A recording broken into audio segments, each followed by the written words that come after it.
All right, y'all, we're gonna install a dash cam.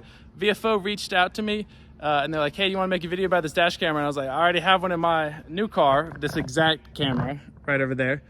And I have the slightly older version in the old Forester right there. But we got my boy Nick. What up? The one I hooked up with some lights. Anyway, this is his green Forester. You might recognize this thing from some of our videos. He's also rocking the best wheel tire combo and the winch bumper with some lights.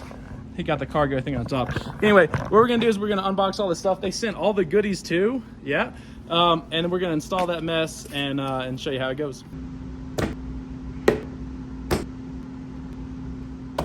Here's the camera. It's got GPS built in. You can display GPS information on the video, or you can turn it off, which is cool. It's super adjustable. Anyway, there's a screen where you can see the back, a nice little preview. Buttons for adjusting the settings. The thing tilts, which is nice. They include a trim tool, which we might be using to move some trim to hide some wires. This is the normal wire. This is how I have mine wired, basically just to a cigarette lighter port, so that when the car turns on, the camera turns on. Really simple. But they included the fancy power wire, which lets you have car mode. So basically it'll have permanent power from the car's battery, but it'll also have like switched auxiliary power, which turns on when you turn the car on, like the cigarette lighter port, which enables some cool modes that we'll talk about. Here's the button for saving your clip and doing other stuff. Polarizing filter is a must-have. It really cuts down on the glare, and they included a memory card for us to get started. So the first thing we're gonna do is mount the camera. All right, Nick just popped the memory card in. He's plugging in the USB-C cable, which is pretty cool because you can orient that right angle connector in either direction. Right now we're using the simple power cable, and we have it plugged in so that the camera turns on and he can get the positioning just right. So memorize that point. We're gonna clean that area with Windex, and then we're gonna stick the camera there. To cleanly wire this thing, we're actually gonna use that USB-C port that's in the top. And of course, we're gonna use the longer cable that gives you park mode. Anyway, the power is gonna come out of here, and it's gonna go up in this plastic in between the two cameras. It's gonna route this way. We're gonna stuff it in between here, stuff it back up under here, pop this down, and we're gonna hide the wires in there. They're gonna go under the dash, and they're gonna go through the firewall to the battery in the fuse box. It'll be really nice. But the first thing we need to do is use the included trim tool to pop off this black plastic piece. If you put the trim tool right here and pry down, open there. Yeah, there you go. Nice. And then you're almost there. There is a Phillips head here and a Phillips head there.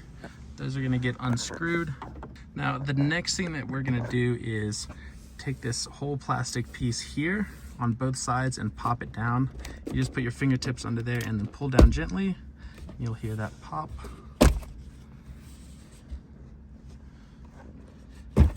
Yep, there we go, nice.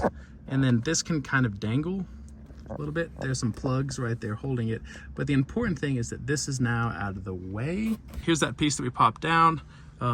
Right up here is the gap where we want to feed that wire through. Nick's gonna go ahead and do that, and then you'll see the wire pop out on the other side.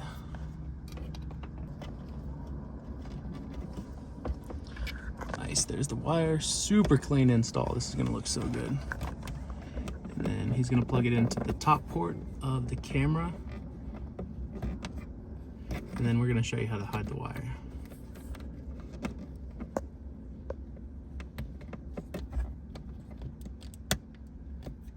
The cable just goes over this metal piece, part of the camera system, and then to route the wire, we're gonna tuck it up in there, just like that.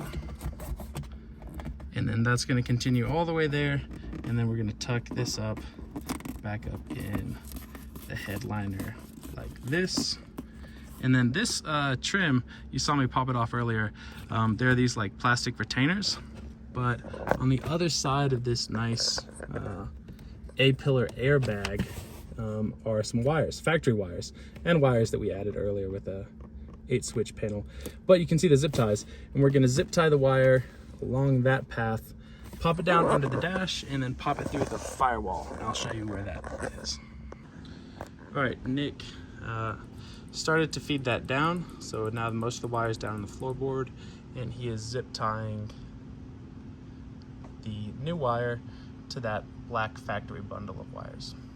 All right, so when you pop those wires down, you'll see this comes out here.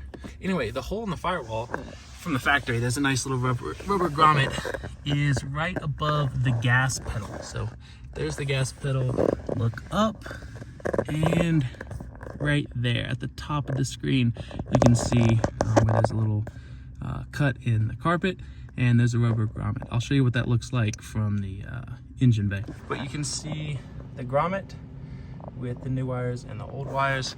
We're gonna route them just like the old ones, where we go up and over that, back under here, behind here. Of course, this is gonna be neater, I'm just giving you the gist. All right, so we popped the cover off of the fuse box. Here's the new fuse tap. That blue part right there is ready to crimp. You just put your wire in it. In the Forester, there are 2 empty slots right here. Those are accessory or auxiliary. Here's what it looks like when the wiring is complete. We used some double-side tape to mount this here. The negative, very short, just goes right to there. The red, which is always on, goes to here. And then the yellow, which is accessory or auxiliary, goes to the fuse tap, which is in this spot right here. All right, here's what it looks like when it's installed from the outside. Super clean. The only bit of wire you can see is right there going up. And then when you're driving, you can see just a little bit of it.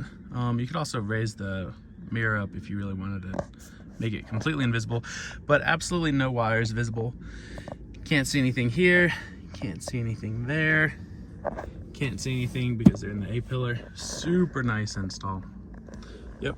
Now we have 2 more accessories to add. We have the polarizing filter and the remote. All right, here's the remote. There's actually 3 buttons. You can turn the microphone on and off, and the one on the left you can customize to do different things like turning HDR on and off. But the triangle saves the current clip, which is pretty cool for when something crazy happens. To connect it, if you would please turn the car on.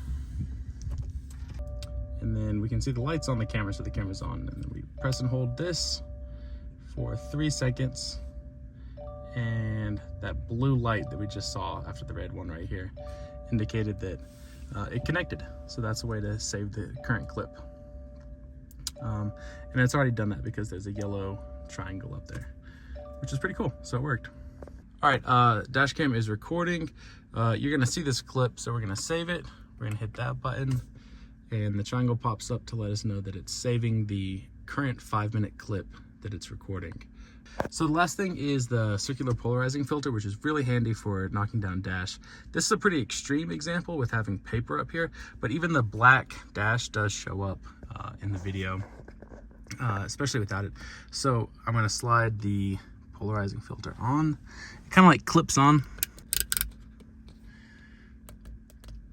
And boom, significantly reduced. Thanks again to VFO for sending the camera and accessories. I've put Amazon links to all the items down in the video description. If you'd like to save an extra $10, you can use promo code MatthewMini2 on VFO's official store.